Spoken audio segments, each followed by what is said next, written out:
আসসালামু আলাইকুম রহমতুল্লাহ। প্রিয় দর্শক, কেমন আছেন? আশা করি ভালো আছেন। প্রিয় দর্শক, গাজীপুরের সিটি কর্পোরেশনের প্রশাসক হলেন শওকত হোসেন। চলুন বিস্তারিত তথ্য জেনে নিই যুগান্তরের রিপোর্টের মাধ্যমে।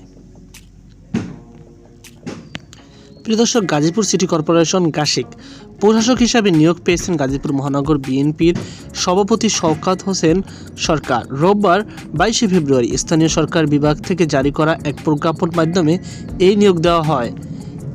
একই চিঠিতে ঢাকা দক্ষিণ, ঢাকা উত্তর, খুলনা, সিলেট ও নারায়ণগঞ্জ সিটি কর্পোরেশনের প্রশাসকও নিয়োগ দেওয়া হয়েছে। প্রজ্ঞাপন উল্লেখ করা হয়, স্থানীয় সরকার সিটি কর্পোরেশন সংশোধন অধ্যাদেশ 2024 এর ধারা 25 ক এর উপধারা 1 এর অনুবৃত্তি ক্রমে কর্পোরেশনের গঠিত না হওয়া পর্যন্ত অথবা পরবর্তী আদেশ না দেওয়া পর্যন্ত তিনি সিটি কর্পোরেশনের পূর্ণকালীন প্রশাসক হিসাবে দায়িত্ব পালন করবেন। জানা গেছে, সিটি কর্পোরেশনের প্রশাসনিক কার্যক্রম সচল রাখা এবং নাগরিক সেবা কার্যক্রম গতিশীল করতে তাকে এই দায়িত্ব প্রদান করা হয়েছে। গাজীপুর সিটি কর্পোরেশনের নবনিযুক্ত প্রশাসক শওকত হোসেন সরকার তার নিয়োগ প্রাপ্তির বিষয়টি যুগান্তরকে নিশ্চিত করে সবাইকে জনসেবায় পাশে থাকার আহ্বান জানিয়েছেন।